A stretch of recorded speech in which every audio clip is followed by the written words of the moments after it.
Check it out. Not only do we have the doors, we've got the doors and we've got the fender.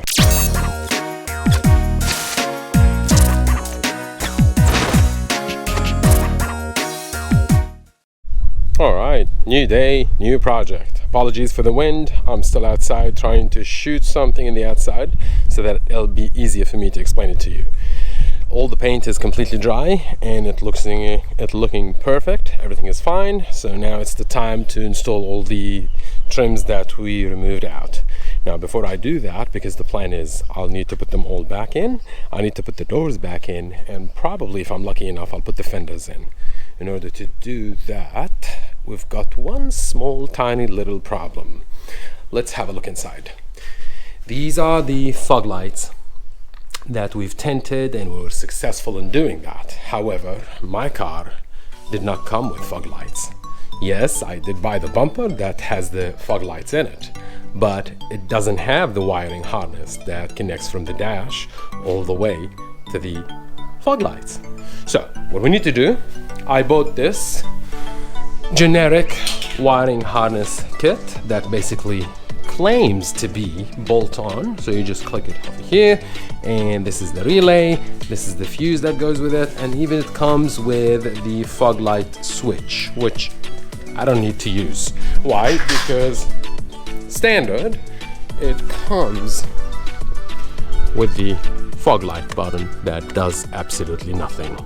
So what we're going to do, we need to remove this plastic piece, fish this one and see if there is any wire coming out of it. In general, we need to get it out, hook it up, and hopefully use this as a template. So basically this is the wiring harness that goes all to the front. We need to fish the wiring basically from the inside and run it all the way through. Sounds easy? It's messy and it'll involve removing a lot of pieces. Let's start moving some things and see how that goes, okay? Alright, quick update. I just jerry-rigged it the easy way possible just so that I can get the wire. As you can see, I've got a bunch of wires. This is it. I had to fish it out through here. Let me show you. Yep, through this grommet. This is the wire, zip tied. I knew it, that we bought the zip tied for a reason. Now we knew the reason. There you go. This is the relay, that's the fuse, and one of them should go to the battery, or the plus and the negative. These are the wires that go straight up to the fog light, left and right. So I put it that way, tucked inside the fender, so that I don't need to worry about that, and it should be hidden. Too much of a drama, because if you look at the plug that goes in, you see this is what I got. I've got easy 4 wires that I need to deal with, if not more. And since I'm starting fresh, then I'm just gonna have to delete this one. And if I'm gonna use this one, I just need to know those wires, which one goes to where, in order to put them inside and properly installed. I might need to do an extension, especially for the hot wire, because the battery is right over there and it ain't gonna fit. But that's a story for another day. At least now I've got it, even the relay and everything, all that. Basically it's supposed to be hidden. Now keep in mind, we've got the headlight that goes over here, and we've got the blinker. So ideally it shouldn't be a problem if I'm just gonna install them somewhere here. So the relay will be somewhere here, and with the fuse nearby, that way you can easily access them. As for the wires it's already inside, so it'll be easy for me to run them through and underneath the radiator. Again, electrical wiring, it's definitely not my forte. I honestly don't know what I'm doing, so the best way to do that is just at least have the ground, lay the ground, as you see. Then I'll do more research in order to know which one goes to where, and at that point I'll be able to do that. But for now, at least I know where the wire is. I'm just gonna hide it inside, and I'll just clean up this mess, because the plan is we need to put the trims back over there on that side, and once we do that, hopefully we put the doors back. I'll flip the car over so that we can work on the other side under the shade, because it's a sunny day today. What do you know? Cool. All right, we set the car back into a more comfortable position. We've got a lot of seals, a lot of trims, the door jambs, everything. We need to install it back again in preparation of putting the doors back in. I'll put you on time lapse. You get to see everything that I'm putting back as I go. It may not be as much, but it's something better than nothing, I suppose. Yeah, I mean, whatever that we took, we just need to put it back in. No, that's basically it.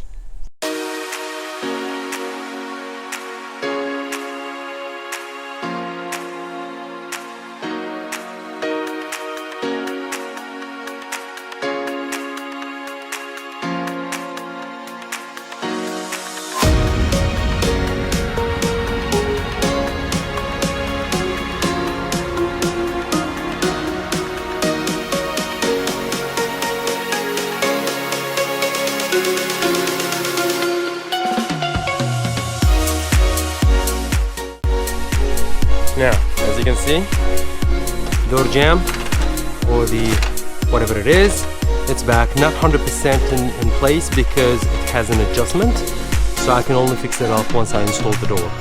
This is the door light switch, the kick panel. I don't know if you can see, I used the new one, which is black. Installed, put the seal back on. I was actually thinking to buy a new seal because this one is a bit run down.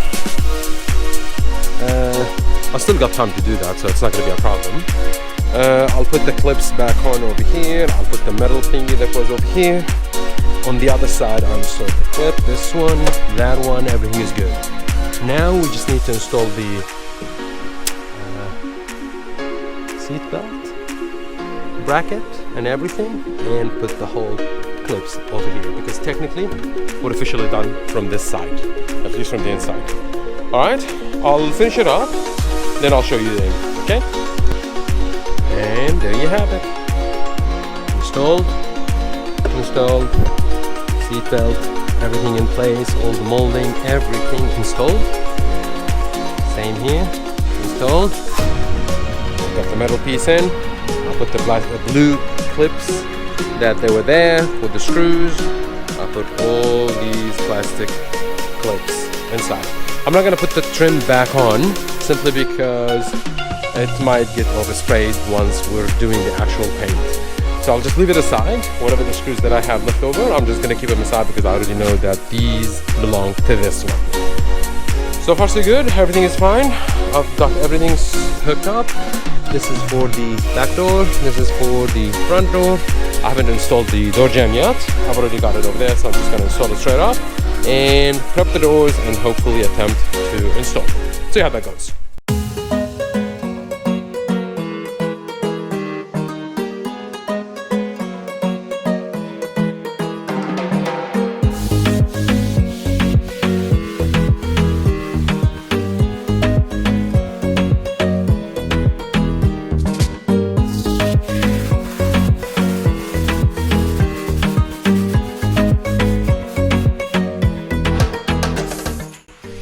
And there you have it. The door is properly installed and everything is fine. Well, not installed.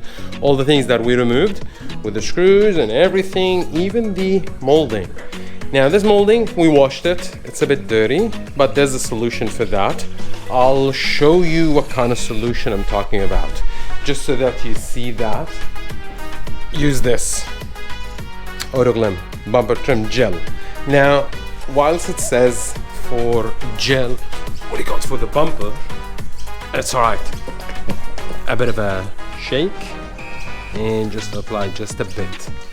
That's all what you need, just a bit. And here's what you need to do, just move it across. Just want to see, I want you to see it in your own eyes. How does it turn out? And it smells of cherry, so it's actually pretty good. See? Not only did it bring the shine back, it's designed in a way that maintains the elasticity in it, so it wouldn't dry out. You know how it is, when it dries, it becomes brittle. When it brittles, it breaks. When it breaks, it doesn't serve its purpose. So basically, this is what you need to do. Trust me, I've used it on all plastic trims or rubbers that you have in a car and everything. It works phenomenally. I would always recommend it. And there's another brand I think called Mother. It's like a red bottle. More expensive, not good. Don't go with that. Stick to this one because this one, whilst it's cheaper, it's actually good. Far much better than the Mother one. See? There you go. There you have it. It feels and it looks like as if it's brand new. There you go. So the trim is all installed. The weather shield thing, the door stopper. This is the harness, and everything is perfect. All what I have to do is just basically carry it and just hook it up over there. Let's hope we can do that. Once that is done, we need to do the other door. Basically, it's the same process, same everything. So I'm just gonna hook it up and let you guys have a quick look to see how we're installing it. I might end up needing to use the jack just in case because it's a bit heavy. If not, we'll carry on. Keep in mind, I did not install this one properly because it has an adjustment to it. So I just need to put the door first. Once I do, I'll be able to see exactly where it sits. Then I can just bolt it in, okay?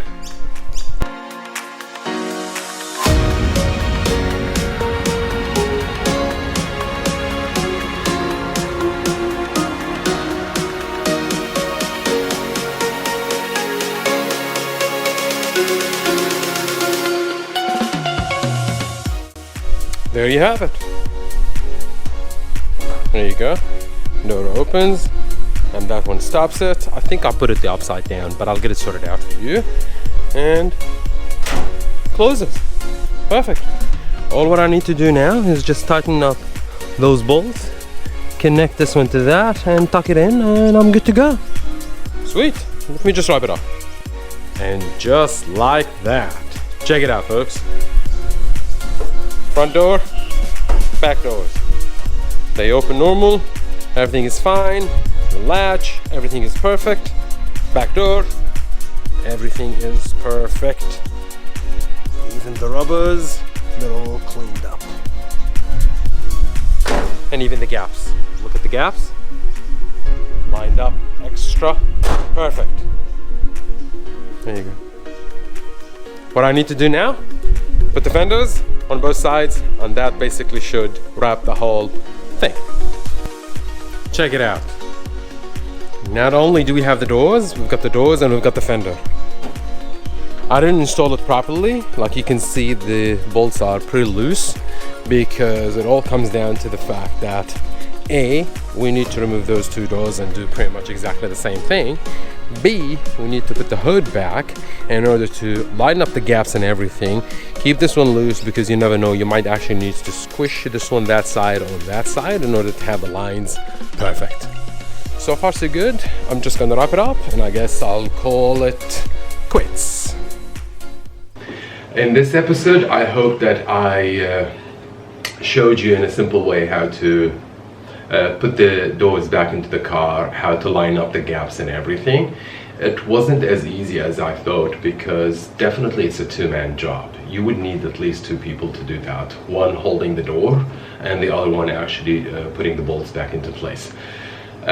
We got it done, so that's a good thing. As you can see, I'm trying to edit the video at the moment in order to get it out on time for you guys. Nothing beats a good cup of coffee while doing that, and not just any cup of coffee. You gotta have to get one of those. Thank you to one of my subscribers. She's a good trooper and she's a good supporter, so thank you. Trust me guys, I'll make it as short as possible, but trust me, we're almost done with the hard parts.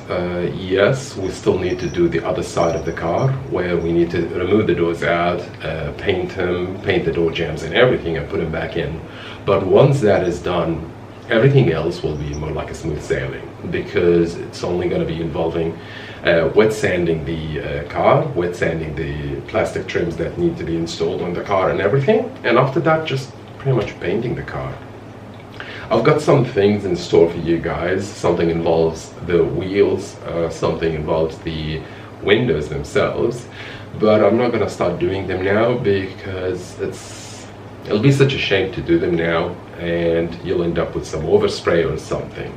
So let's hold on to those. We'll do them as time goes by.